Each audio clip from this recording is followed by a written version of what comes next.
Hello, thanks so much for joining me today. If you clicked in today based on the title of this video, then you are here for some awesome encouragement and a little bit of just real life perspective. So, welcome.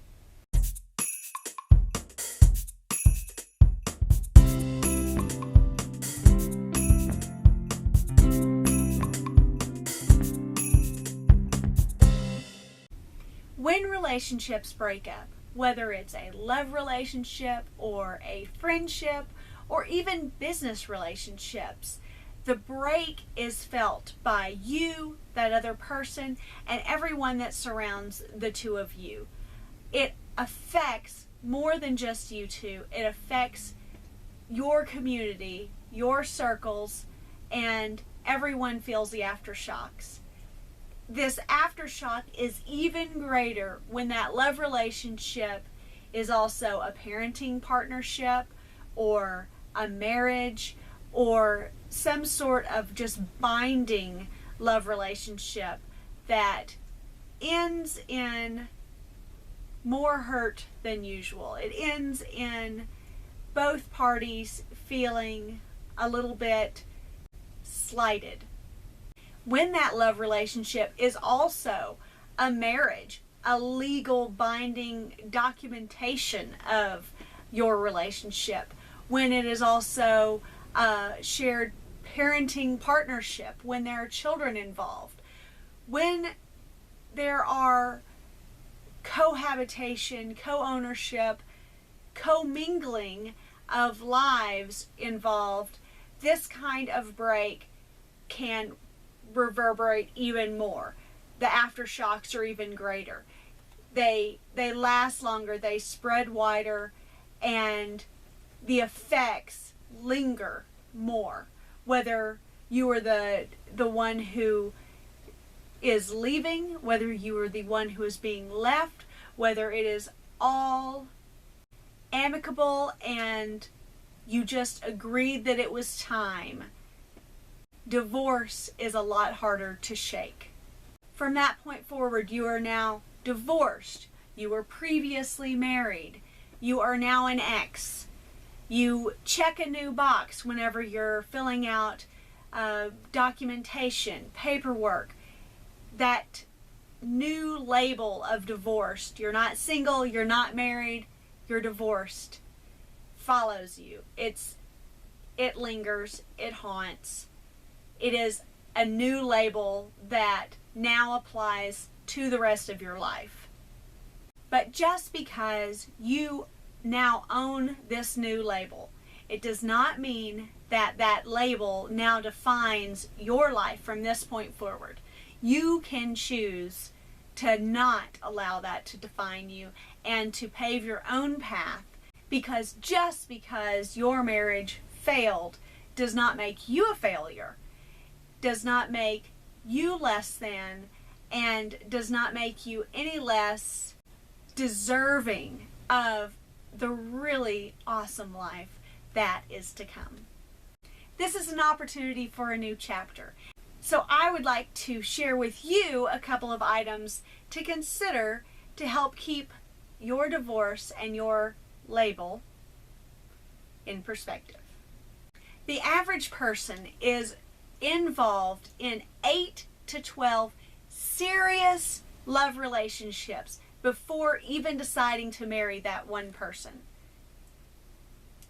This is pretty amazing to me, because that indicates that 8 to 12 relationships before you even chose to marry that person failed. 100% failure rate, 8 to 12 times in the average person's life. For whatever reason, those 8 to 12 relationships did not last.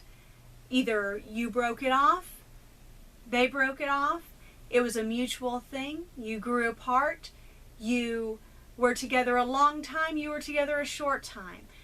But the bottom line is 100% of those 8 to 12 relationships did not last, but that did not define you as a failure. Think next about how many best friends you've had in your life to this point. Say you have one that lasts from about kindergarten to 3rd grade, and then you kind of have outgrown each other, and so you have another one until you reach about junior high. You have one in junior high, and then you really change, and you get another 1 or 2 in high school. College brings 1 to 4 maybe, because you've got all these roommates and friends and you all run around together.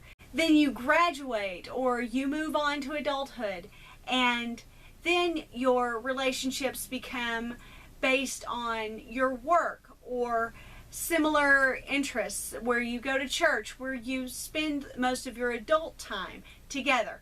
And so your best friend friendships start to grow out of first being acquaintances at work or at church or at book club, and they just develop from there.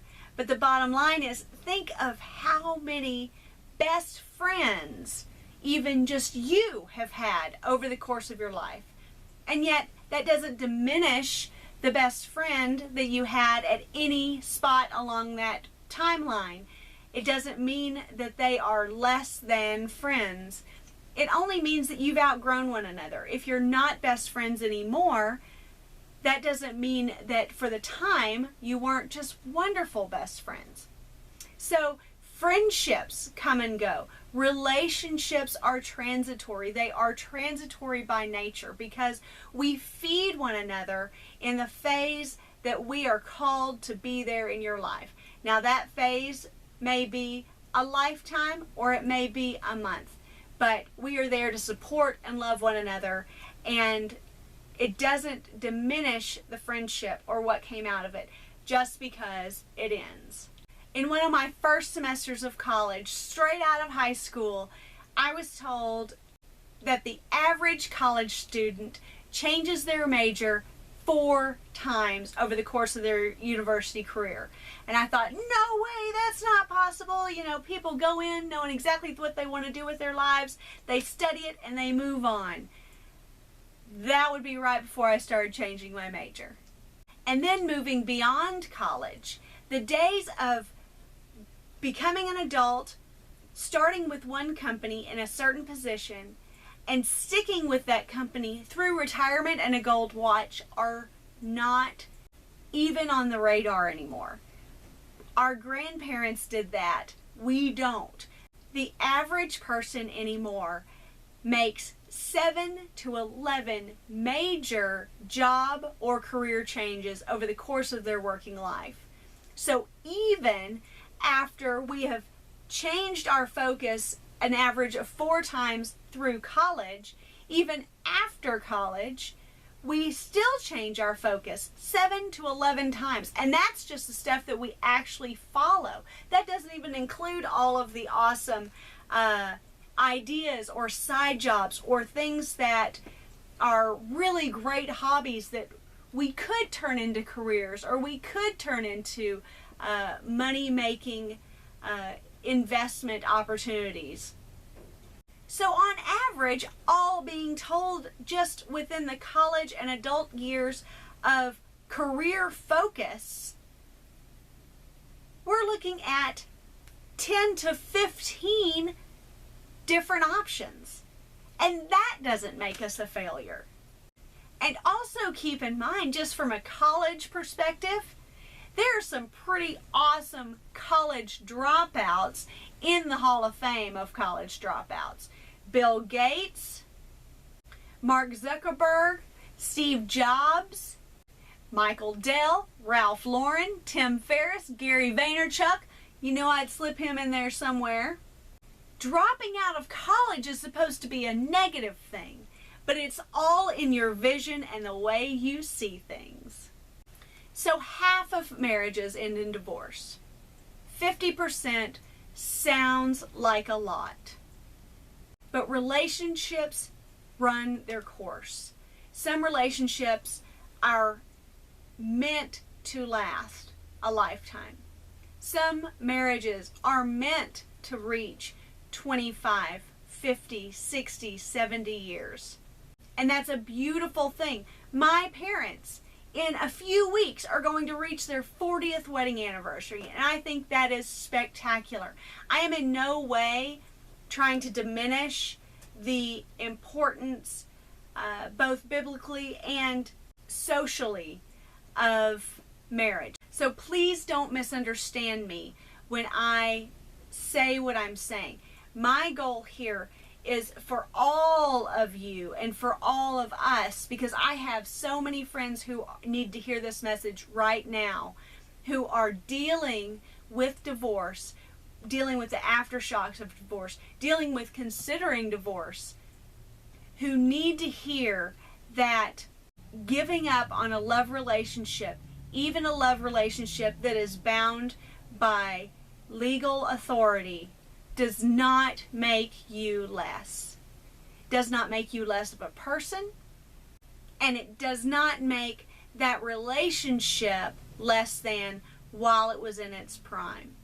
You might have had children come out of that relationship. How would you have had that any other way? Can you imagine not having those children?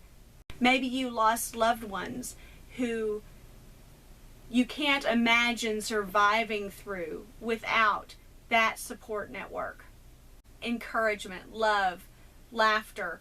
You have so many positive things that occurred within that marriage or within that relationship that couldn't have been replaced.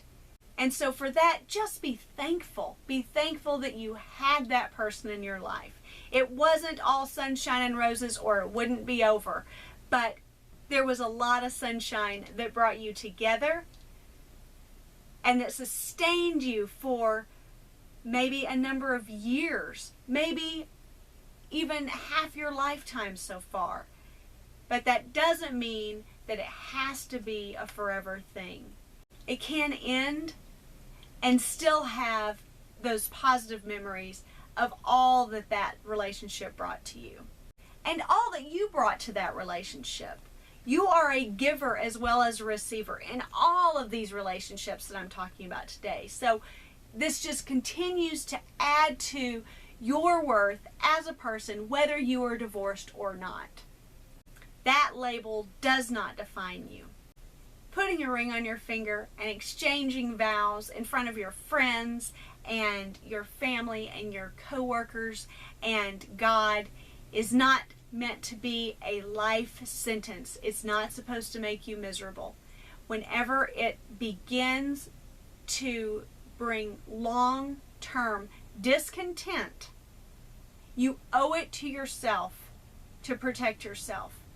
And whenever you take your life by the reins and you decide to create a bigger, better life for yourself, and whenever you decide that this life isn't healthy anymore, then divorce becomes so much more than just a new box to check. It becomes your new lease on life. It becomes your new chapter, and it is a positive thing in that regard. If you are getting divorced or if you are divorced, I'm sorry. I know that it is a heavy burden, and I know that there is a lot of legal paperwork. There's a lot of relationship dealing. There's a lot of kid time sharing. There's a lot that goes into it. There's a lot that causes you frustration and pain and heartache and just exhaustion. I'm not trying to diminish the reality that comes with this kind of break, but I am trying to encourage you with some very real perspective. This too shall pass.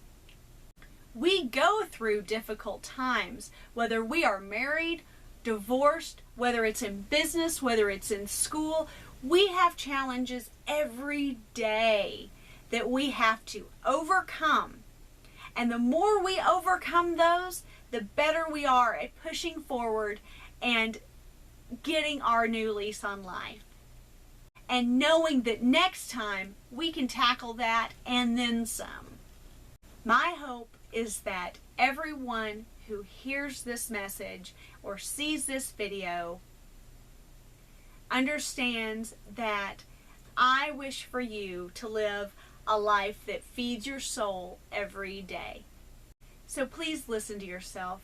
Listen to what that still small voice is saying to you about how incredibly worthy you are of greatness. And then go live it. I am your ultimate cheerleader. I am here to support you and cheer you on. So I appreciate you being on this journey with me. I appreciate all of you who have clicked that subscribe button and who watch these and thumbs up and even give positive vibe comments in the comment section. So thank you so much. Please tune in to my website, MarilynHorton.com, as well, because I post stuff there that isn't necessarily video based as well. So please continue to check in with me both places. I also like Instagram and Snapchat and Facebook, and I'm all over the place. So keep in touch with me. This is one of those relationships that can just keep on building and encouraging one another. So thank you for being there. Thank you for watching and for putting these messages into use every day. You are awesome, and I am so thankful for you. So until next time, I hope that you are making it a great day.